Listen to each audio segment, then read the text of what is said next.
committee and the Oversight Commission adopted as recommendations to the Sheriff's Department.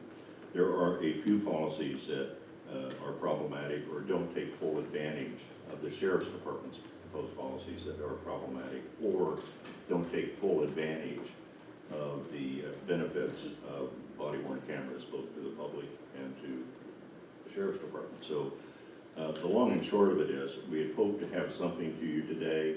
We don't, but I am optimistic that we've had 2 meetings already of the ad hoc committee on body-worn cameras, and I'm optimistic that within the next week or 2, we'll have a report with respect to the few areas that we think warrant recommendations for further considerations by the Sheriff's Department with respect to body-worn cameras and policies surrounding them. I think we're all in agreement, certainly the ad hoc committee was, that whatever we do here, it's important not to make the perfect the enemy of the good, and that is that whatever we're doing here, that we not slow down the implementation of body-worn cameras at the earliest possible time by the Sheriff's Department. So that's a very brief update, status report on where we're at. Okay, thank you. We look forward to hearing more, and possibly will be an agenda item for the March meeting then. Okay, so now we have an opportunity. Are there any other questions? Sorry, committee work. Not on the body-worn cameras, although I applaud the work that they're doing. As to the ad hoc committee on the deputy clerks, you've heard, and others on the commission have applauded the Sheriff's Department for putting their policy on their website. As with anything, the proof will be what they end up doing with it. And I'm hopeful that with the oversight of this commission, that they will follow through with what their policy purports to say. I did want to note that yesterday, in various media sources had indicated that the district attorney's office determined that, according to their report, that there was insufficient evidence to file criminal charges against, I believe, 4 suspects in the Bandidos altercation from a year ago. And I think now the next step is to see what the Sheriff's Department does in terms of its internal investigation of that event, and whether it makes a determination to hold any of those allegedly involved responsible. For those of you who don't know, law enforcement generally does not do an internal review until criminal charges are investigated and determined whether or not there's a filing. And unfortunately, oftentimes that criminal determination takes a long, long time. At least we now know what the district attorney's office has determined that they are not going to do. So the ball is now in the sheriff's corner to do a full and complete investigation on its own. And I hope that they have already begun the process. Thank you. Thank you for that, and that'll be another note for us to follow up. Yes. Thank you so much. Any other comments, reports, questions, commentary? Okay, let's move to public comment. And now we're open to comment on any topics, some of which we discussed today, or other topics that you think are of interest to the work that we do. Raul Rodriguez, followed by Nadia Ramirez.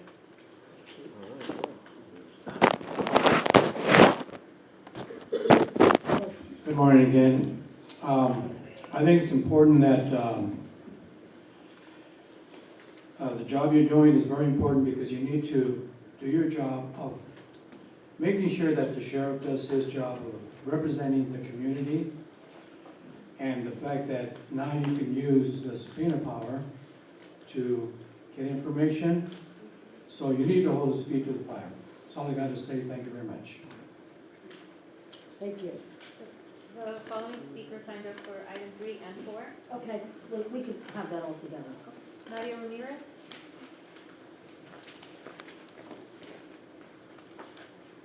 Hi, good morning. It's my first time on the phone. I don't want to get emotional, but I'm here to speak on behalf of my cousin who was killed 5 months ago by the cops. And I commend you for putting body cams on those police officers, because when he was killed, the stuff that was said on his killing were not true. And we want you guys to be able to help the community with the killing, because Christian Ramos is not the only killing that has happened in this community. It has been more than once. We continually, as a community, continue to get harassed by the police department, and we feel like nothing is being done. And Mr. Robert, I wanted to ask you, what will you be doing to help with those body cams? How soon will you get those body cams on those police officers? And how will those videos be uploaded? Will they be altercated? Will they be revised? Will they be not allowed to be revised? Will the truth come out if someone is to be killed, like Christian Ramos was? That is my question to you. We'll make sure we're looking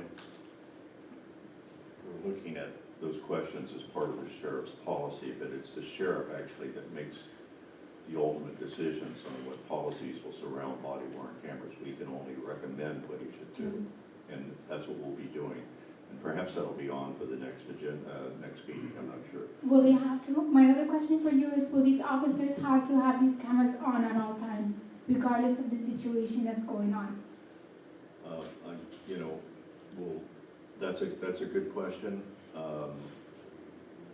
There is a policy on it. I would commend that you take a look at the sheriff's proposed policies on this, and then you can see, I'm sure we'll have a discussion of what the Oversight Commission thinks they should be at our next meeting. I'm pretty sure that'll happen. It's up to the chairs whether that's on the agenda or not. Thank you. Thank you. I really set a very bad precedent there by answering questions. I know. Yeah. Sorry. This would definitely be on our agenda in March. Ron Dow, followed by Greg Allen, followed by Raul Rodriguez Jr. Again, Commissioners, I'll remind you, what gets measured gets done.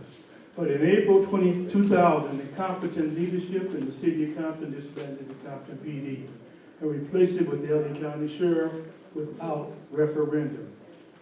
Since then, through 2018, there, under the Sheriff's watch, there have been 827 murders, including 126 in surrounding unincorporated areas. Over the past 10 years, from 2009 to 2018, there have been 329 murders, including 54 from unincorporated areas, 40% Latinx, 59% Black, and 2% white. 28 suspects, or 8%, have been arrested over that time period.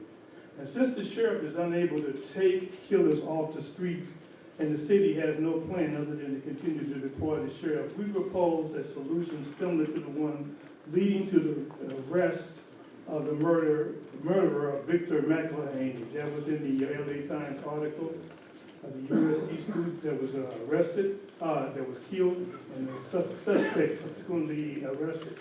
We propose a reward of $75,000 be set for the 301 murders in which an arrest has not been made over the past 10 years.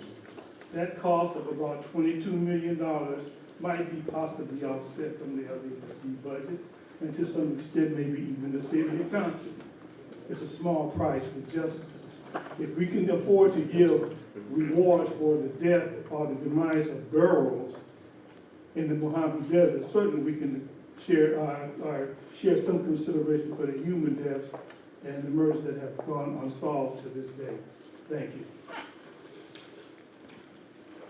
Greg Allen, followed by Raul Rodriguez Jr., followed by Jacqueline Venters.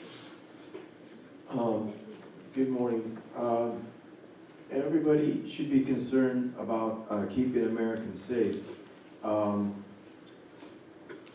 Alex Villanueva rehired 27 people that we had let go. So in other words, management decided 27 people should have been dismissed. Now he's rehired them. LA Board of Supervisors cut off the pay to Officer Montoya. And I applaud that move. But what about the other 26? Let's cut off their pay as well. Let's get back to the Board of Supervisors and ask them to implement with HR to cut off this funds. These are our taxpayers' funds. I respect the management that let these 27 people go. I respect their decision. To bring them back on, I don't get that. I don't get that. Who's wrong? Were those people, if the management that's let them go, I want them disciplined if they did something wrong. But I believe and I support their decision to let them go. The rehire is outrageous behavior by our Alex Villanueva as sheriff. I want that outrageous behavior fixed by showing him that we, the people, hold the purse strings of the people he wants to rehire. Cut these people off financially. They're not going to show up at work anymore. Now that's what oversight's all about. We don't need people who've been fired in dealing with our public. I'd be afraid to deal with any of these people that were fired. And you should be too. So let's protect the community from these fired, rehired sheriffs. Thank you.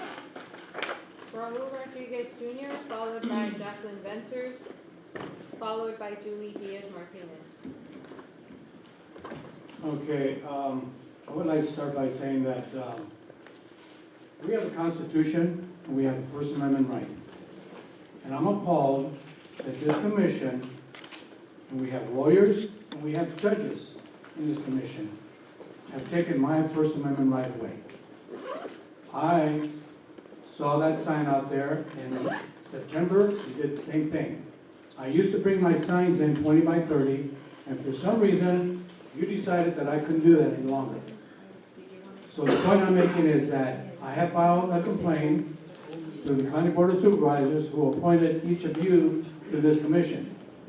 And I gave a letter to Patty Giggins, and I'm asking her to resign because she's not doing a very good job of representing the community.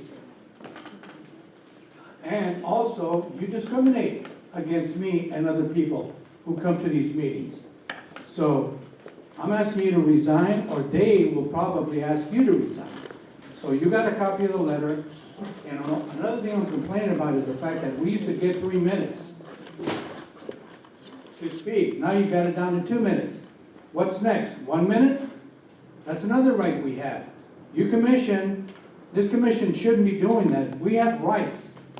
You're taking our rights away, and you're giving them to other people like illegals. That's terrible. So please, change the way you do things to the people that speak here. We should be having 3 minutes to speak instead of 2. And I should be able to bring my 20 by 30 signs in here so I can voice my opinion. My opinion, it's either a verbal opinion or a sign like this. That's my First Amendment right. And I'm sure you agree. So please, change it. Jacqueline Venters, followed by Leah Garcia, followed by Julie Diaz-Martinez.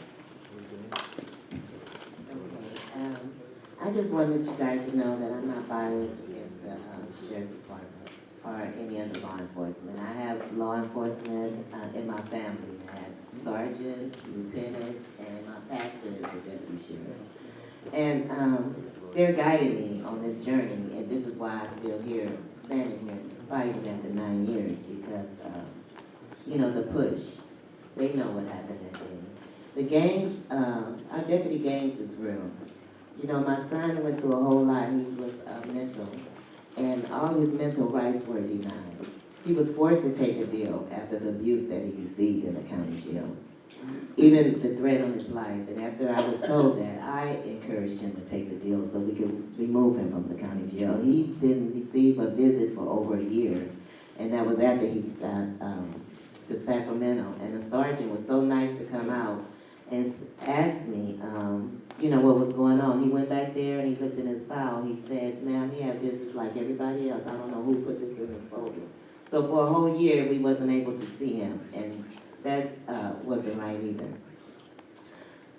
This retaliation followed him through every facility that he went in because of this wrongful allegation that this Deputy Gonzalo Souza made against him.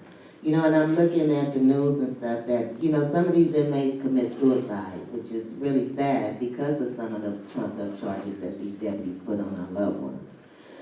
While they're sitting in jail, fighting for their life, they're mentally, physically, and sexually abused. We had a young man that came home from prison from being in there 3 years and had never even been charged, and he killed himself because of the abuse that he received behind the walls. February, a part of the retaliation, my son was denied medical treatment. September, the same deputy, the doctor came back and apologized to him and told him that he was wrong. He should have never did that. They allowed my son to suffer all this time, and Ma'am, I'm sorry, but our time is up. it's okay. Thank It's you okay. so much. I'm gonna be back. Okay, come back, please, you're welcome. Thank you. Leah Garcia?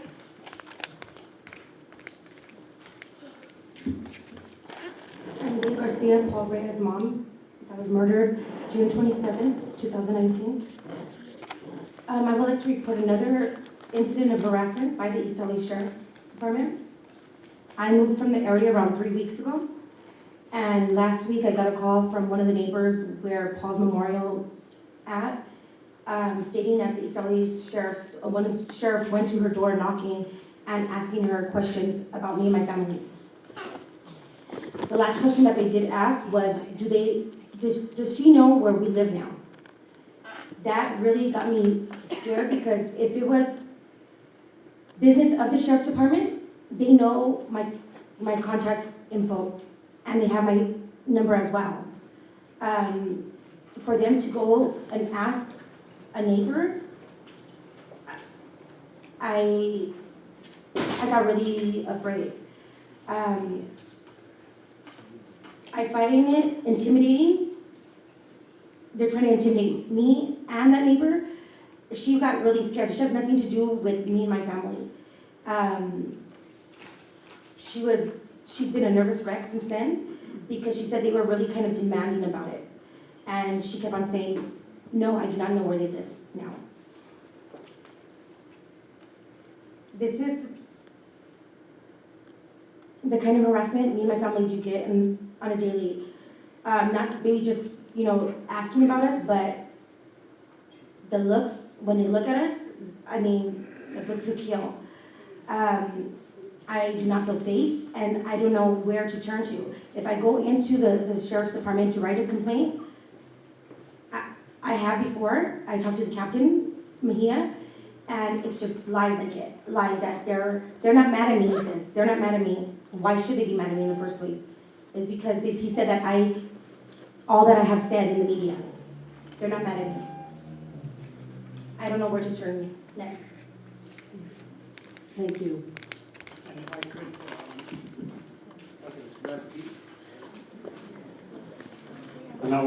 here we go. I just wanted to address the status of the harassment investigation because the Sheriff's Department is not here today, but I did receive an email from them yesterday that they had anticipated having that concluded, but I think related to this issue, they were investigating it or looking into it, and so they're holding off on that. I received a letter from the sheriff asking for OIG cooperation in that. We sent back a letter saying absolutely have any of your assigned investigators contact my head of my audits and investigations.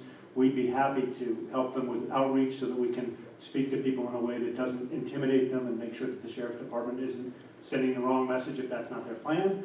But we haven't gotten any response on that regard. But I do know that I think they're aware of this issue and that they are anticipating responding. I can't say anything about the nature of the investigation or how it's going, but so that issue is on the table, and hopefully soon we'll hear something from them. Justice for Paul. Please imagine a government entity that is emboldened enough to act with impunity. Please imagine a public entity that acts with malice towards the public. Imagine a law enforcement agency operating as a gang while wearing a badge. Imagine a police force that uses this badge as a free pass to commit lawlessness. Imagine a sheriff department that shoots to kill our kids in the back. In any other country, we would examine these issues and we would label this entity as a paramilitary syndicate. In any other city in the United States, we would call this sheriff department a criminal syndicate. In any other small town across America, we would fear such an entity. And we do fear the LA County Sheriff Department and our community. We appeal to you to end the LA County Sheriff Department's destruction of our communities. Since Jackie Lacey has been in office, over 500 officer-involved shootings have been attributed to law enforcement, and yet Lacey has only investigated and charged and held one individual sheriff accountable for a death. We as a community look to you for both leadership and most importantly, we look to you for protection. And really quickly, I have just a minute to talk. You mentioned that you complimented the sheriff on producing that document saying that he does not endorse that within his department. You need to look a little further. He's calling them cliques. He's treating them like a frat boy, hazing activity.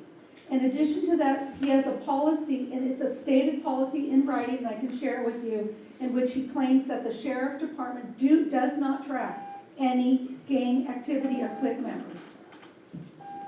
Thank you.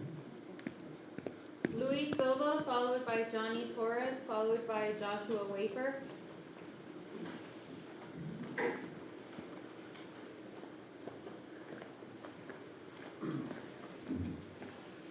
I'd just like to say that there's been a big difference with Alex Lanoa being sheriff.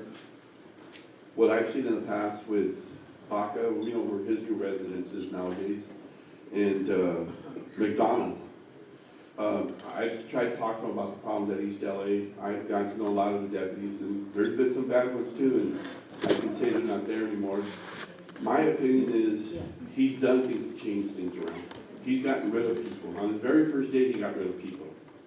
And I just think that the department is going in the right way, the right direction. You can't take 12 years and try to change it over in 2 years, 3 years. Sometimes it takes longer, you know. And I just want to let you know that I've seen a lot of good things come out of East LA Station. My business was in East LA for 62 years. My business still is in the LA County area, and I support the Sheriff's Station, East LA. I support Alex Villanueva on what he's doing, and I feel you guys should back him up as well. Johnny Torres, followed by Joshua Wafer, followed by Dr. Alan Zuckerman. Hello, good afternoon, everybody. I don't know if I have enough time in 2 minutes, but I just wanted to share that, you know, before I came working gang interventions East LA and being funded by Hilda Solis' office and being supported by Hilda Solis, over a decade I worked in the city of LA, Boyle Heights, Lincoln Heights, El Sereno, particularly with the GRID program, which is Gang Reduction Youth Development.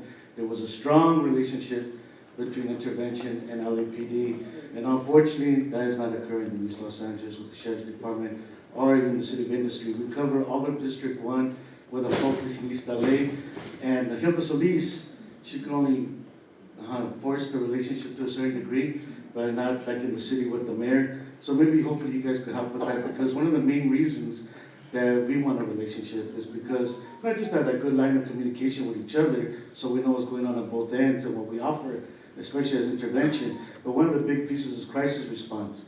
And we service the family with counseling, victims of crime advocacy, making sure that they're taken care of, additional support. And just from March of 2019 and to now, we responded to 30 crises within District 1, 14 in East Los Angeles, 16 in the city of La Puente, and that is absolutely with no relationship with the sheriffs at all. So I wonder how many families are slipping through the cracks that hopefully wish to service and help with their trauma and their time of hardship. Because in LAPD, we would get a notification whenever a crisis occurred.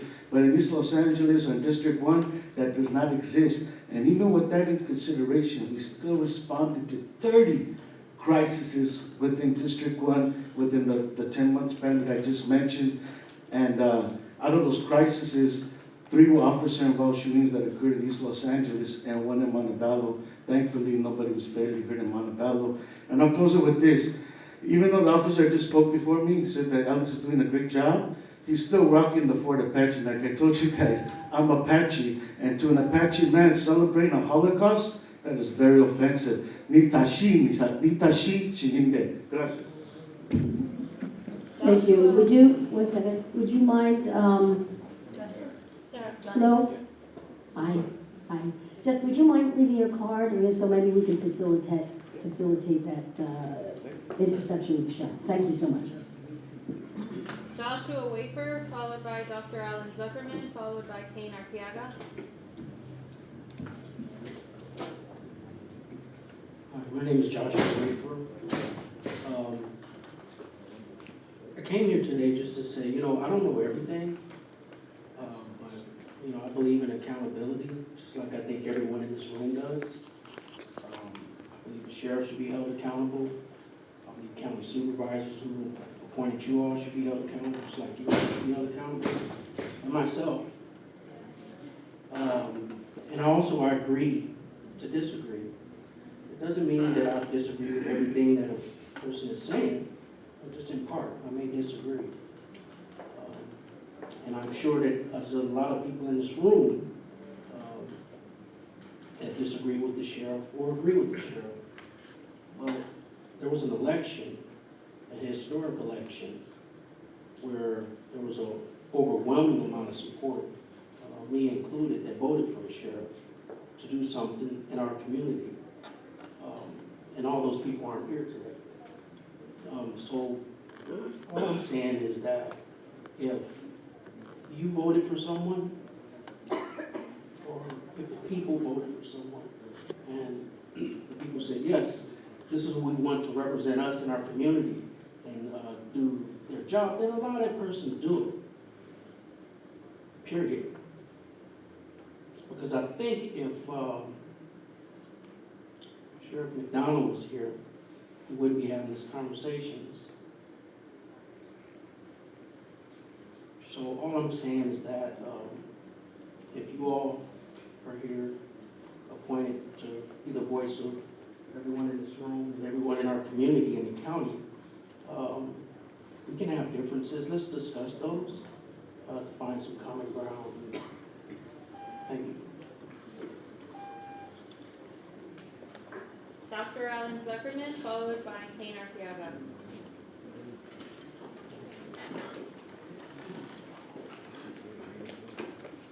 I'll have to start off where I left off before. Alexville, being the way they inherited all of the department's problems and eradicated many of them by first removing all of the executive staff that McDonald kept in place, and also began a review of disciplinary cases of deputies who were wrongfully disciplined, demoted, or terminated during the McDonald era. He simply followed the mandate of the AirCom Commission. Under the new Sheriff Academy classes are now at capacity, jail violence is down, proactive policing has returned, arrests are up and crime is down. There is now ongoing training which didn't exist before, as well as a reduction in overtime pay, resulting in a reduction of the budget. It's quite an accomplishment in his brief tenure. Sheriff Villanueva takes deputies' due process just as seriously as the rights of the citizens he is sworn to protect. By investigating the cases of those rights that were violated and reinstating those wrongfully terminated, it is what our system of justice demands. Not affording law enforcement personnel or any employee protection of their due process results in precisely what occurred under Sheriff McDonald. low morale, an inability to recruit qualified candidates resulting in low staffing, a rise in overtime pay, and ballooning budget. Sheriff Villanueva understands this. Sheriff Villanueva has not withheld data that is legally discoverable by the COC. The use of subpoena is unnecessary. I believe the use of subpoena will only elicit a contentious relationship as opposed to mutually supportive working one. His numerous accomplishments should be recognized and supported. The sheriff swore an oath to uphold the Constitution. You will find he takes that oath seriously, and I thank you for providing this forum to express my viewpoints. I'm not an employee of LASD nor a member of the volunteer of the Sheriff's Campaign Organization. In fact, I actually supported Bob Lindsay. Thank you. I'm glad you came back to complete your statement. Ian Arteaga? Good morning. I'm here because my younger brother was killed at the Twin Towers facility in 2018, and the sheriffs covered it up. They lied about it. They didn't follow their own procedures for officer-related incidents. You guys talked about officer shootings today, but before the policy was the same for any incident that involved law enforcement, whether it was shooting or in custody deaths, they should be the same procedures. As of this morning, I looked up my brother's information, he's still on the website. I was concerned that that would be eliminated since they updated the system. And so here we are, 2 years later, and he's still, according to the website, an inmate at Twin Towers with no release date set. Just crazy. That needs to be addressed. Like I said, the sheriffs, the homicide department deputies, you would assume that they would be of the most, the highest caliber, the most highest integrity they would have. You know, you think they'd be true professionals, but they're not. Like I said, they're liars. I would like to see criminal charges brought against these people to set the example. Them investigating their own, as was mentioned here earlier, is completely inappropriate. It's wrong. It's incredible. It makes no sense. Why not implement some kind of plan where there's some kind of like Mothers of America kind of group, maybe, yeah, something like that. Thank you. Your time is up. What's your brother's name? Daniel Arteaga. Ortiaga or Arteaga? Arteaga. Arteaga. Okay. Thank you so much.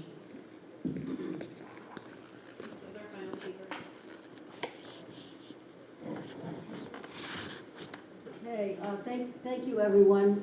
We're going to, any comments from me? Okay, so thank you all for coming out on a Saturday. It's the first time we've been able to do this, and I appreciate that we've had